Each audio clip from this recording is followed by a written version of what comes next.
Hey guys, Sylvia here. Today is going to be a fun video because I'm going to answer some questions that you guys have submitted to me about my wedding planning / engagement. We may also be getting a special guest appearance from Ty. We have a lot of questions to get through, so I'm going to just jump into it. I love talking about wedding stuff, so I'm excited. The first two questions are about the proposal. Did you know when he was going to propose? Did you know he was going to propose? Did you talk openly about getting engaged? We had openly talked about getting engaged. I'm just a very practical, logical type of person. I do not like surprises in my life. I very much am a type A type of planning person. So the topic of getting engaged and married came up pretty frequently about a year or two before we got engaged. Checking on each other to see if it would be the right time for us to be getting engaged, if we both felt like it was a good time for us in our lives. It's obviously a big commitment that sometimes comes with a heavier price tag than your day-to-day life, and I think that's just something to be considered. Obviously, we worked together to customize the ring, so I knew it was coming sometime in the near future. I didn't know exactly when. Basically, we worked on the ring together, and then it came to a point where I was like, okay, I'm hands off now. Whenever it's finished, it's up to you guys. Whenever you want to pick it up, whatever it may be. I also wasn't expecting the ring to be done for like another 2 months because they had told me that it would take at least that long. However, Ty was able to expedite that with the jeweler, and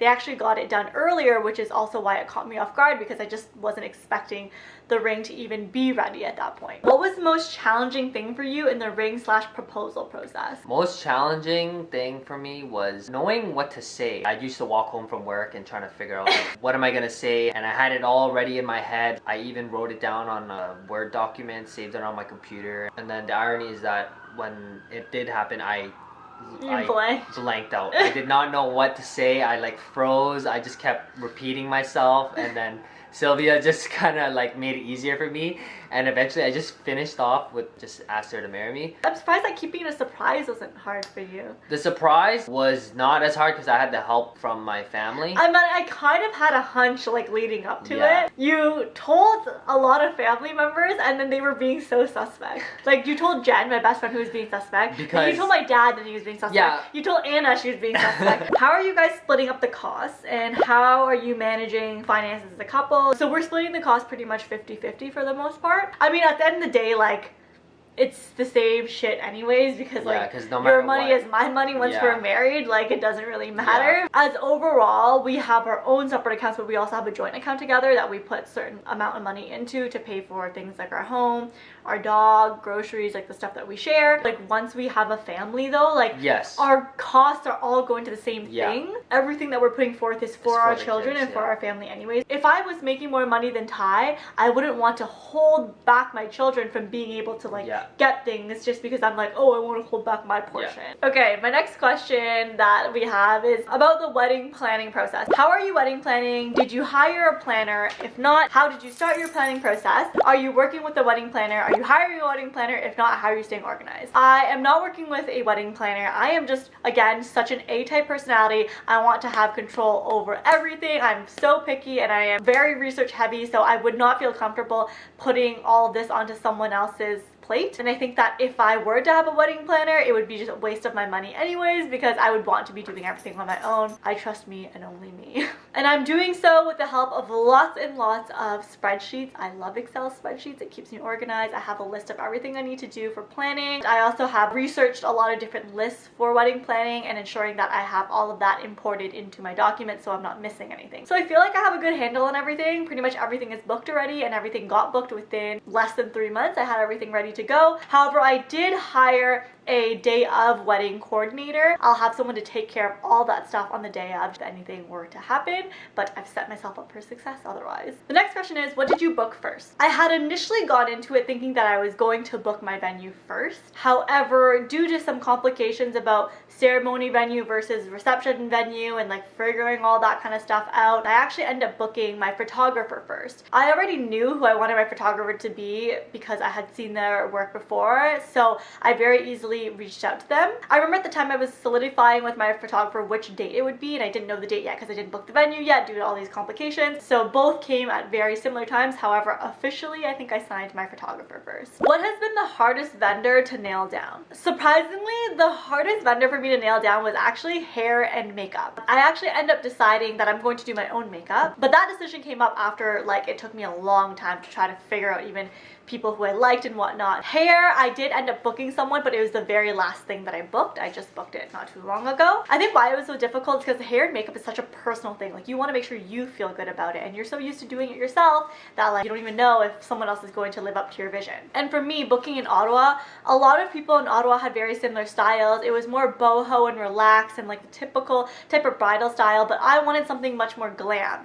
And I found a lot of hairstylists that I liked in Toronto that were very glam in the style that I wanted, but I didn't want to pay the extra fee for them to travel if I didn't have to. I eventually did find someone and I'm very happy with the looks, so I am excited for my hair. Speaking of hair, you might notice that my hair looks very full and thick today. That's because I'm actually testing out some hair extensions for the wedding. These ones I'm testing are from Irresistible Me. The color match is surprisingly perfect and I don't often get that. And I'm really happy because out of this whole set they sent me for volumizing my hair, so I didn't necessarily want length, I wanted more volume. I only had to use one piece out of that whole set and my hair already looks really thick, so I have like 5 more pieces to put in my hair if I want to, but I'm happy with this look right now. They are clip-in extensions with like really sturdy clips, and so far it feels comfortable, so I think that I'll be able to rock it all day long with the hair that I'm envisioning for my wedding. The next section of questions talks about stress. What's been the most stressful thing about wedding planning? How stressful is wedding planning? Has it been fun planning your wedding or stressful? How do you balance wedding planning and other things going on in your everyday life? I don't feel like it has been terribly stressful as people have made it out to be. I did, however, definitely had very stressful time at the very beginning. I think it was just a balance of like securing the date and getting that to work out with everything else. But then after that, within a few weeks, I had everything booked and I feel good. I look back on it now and I'm like, it was such a small portion of my life that like I even forget about the stress it gave me because it was such a short amount of time I had to deal with that stress. I think like what people think is that, oh, it's this long drawn out process over a whole year. It's really not. You kind of book everything up front and then all the months in between is pretty light. Like there's some things you need to check in on, like, you know, get your dress and like get the rings and all that kind of stuff in between. However, most of the things you'll book up front anyways, and then the vendor will help you coordinate when you need to kind of jump in and out of the situation. The thing that took the most amount of time and that was a little bit hard to balance with my everyday life was the research portion.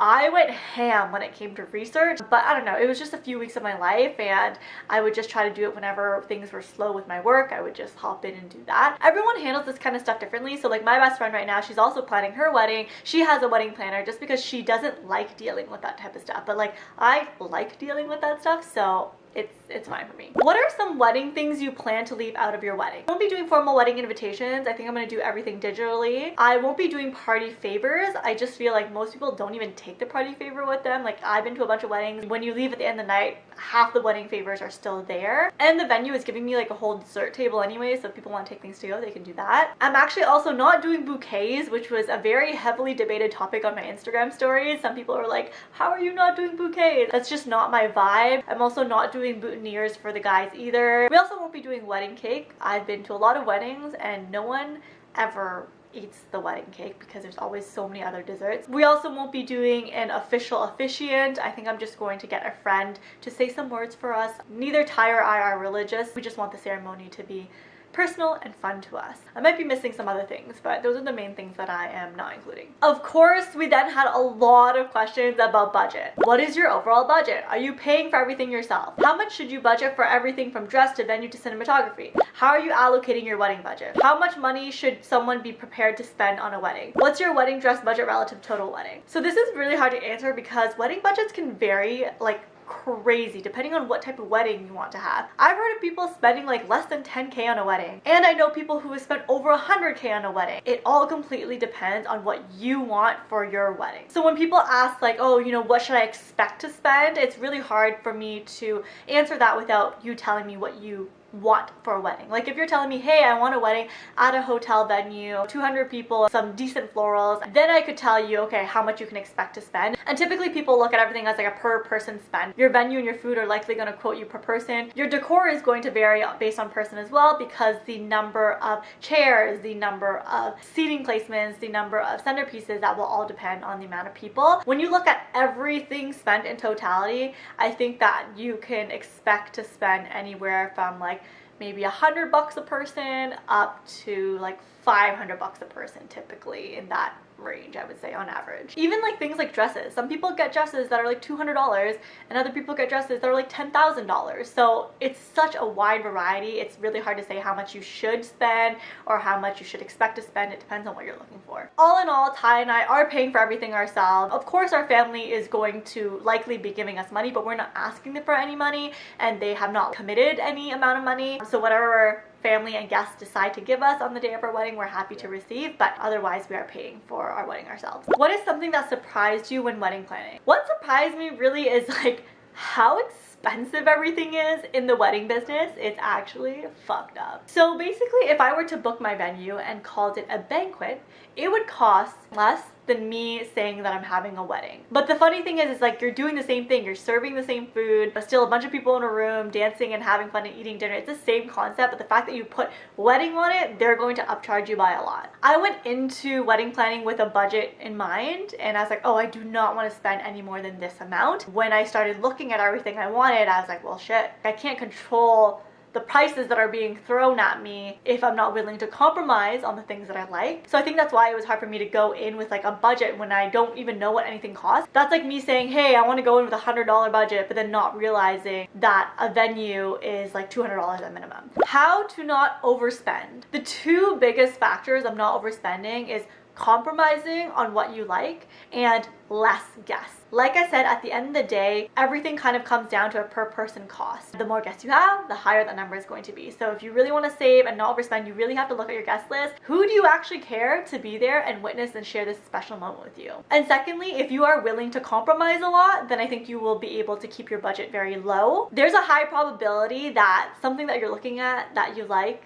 costs probably a lot more than you would like it to cost. If you are willing to compromise on those things, then you can easily go down to something cheaper. However, if you're kind of stubborn like me and very particular and you aren't willing to compromise on these things, then expect to dish the money out that you have to in order to get what you want. However, some brides may be completely different from me and may have very simple tastes and be extremely happy and not have to compromise on anything and get exactly what you want on a low budget. Every single bride is different. I am just answering on my behalf. Is Ty also not as much into the wedding planning as you are? You can answer that. I feel like you just don't give a fuck. Is there anything about the wedding that you care about? What I'm gonna wear. Okay. That's the only thing I care about. Do you really have a strong opinion on like what color scheme? No. I don't. Do you have an opinion on what florals? No, I don't. See? It just goes back to the type of person I am. I'm Ty's very so chill. Laid back. I don't mind. We can have sunflowers at our wedding. I wouldn't care. We can have no flowers at our wedding and I wouldn't care. So I think that's also why we balance each other so well, is because like I care so much and I'm so picky and so particular. I have the most opinion and you just don't give a fuck. You don't care about you just don't care. Hey, favorite. You should be happy that we don't have to spend money on a wedding planner. Yeah.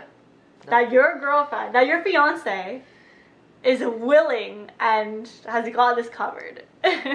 What have you enjoyed the most out of this wedding planning process? What's the favorite part of planning the wedding for both of you? What's your favorite part of the wedding process? I did enjoy wedding dress shopping. Sometimes stressful, but I did overall enjoy that part. I also enjoy curating my vision with my decorator. I love looking at photos of people's wedding for inspiration and like exploring all that, and I love sharing that with her and like having someone to talk about with on that. I also really loved the ring process. I loved the ring. Like, yeah, dude, if I could design like a diamond ring for myself every year, I would do it.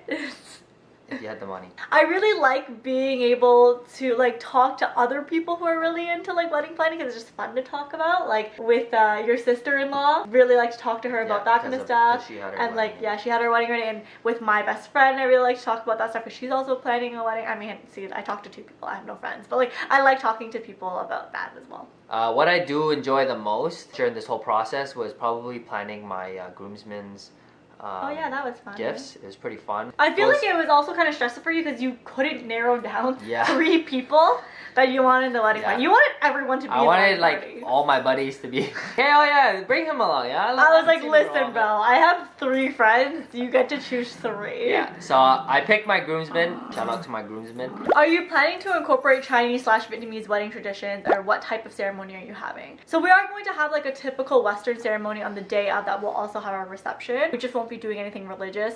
It'll just be probably a friend that will like read up some stuff for us. And as for the traditional stuff, originally we weren't going to do it. It was really kind of up to our parents in a sense. My parents didn't mind either way, but I think your parents do want to incorporate it a little bit, but I think they want to incorporate in like a lower, low key. It's not going to be like on the same day of our wedding. We're probably going to do it the day before and just do some like traditional stuff like the gifting and the games and whatnot. My dad was insistent that it's more about both our families getting together, talking about the union of the families, you know? My parents, the way that they positioned it was like, does it mean anything to you?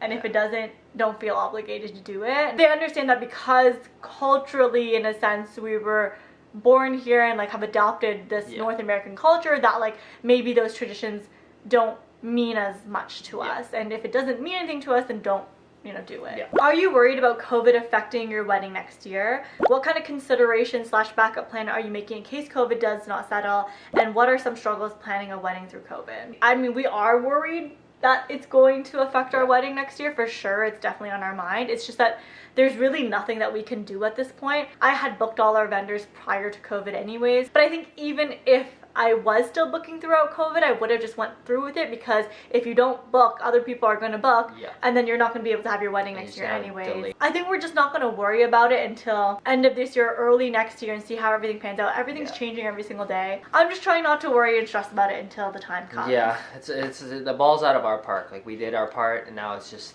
things that are out of our control, right? I also want to have kids like pretty quickly after we get married and start trying right away. And like, I don't want to delay having kids just because of a party, essentially, you know? So keep your masks on and sanitize so we can have our wedding, okay?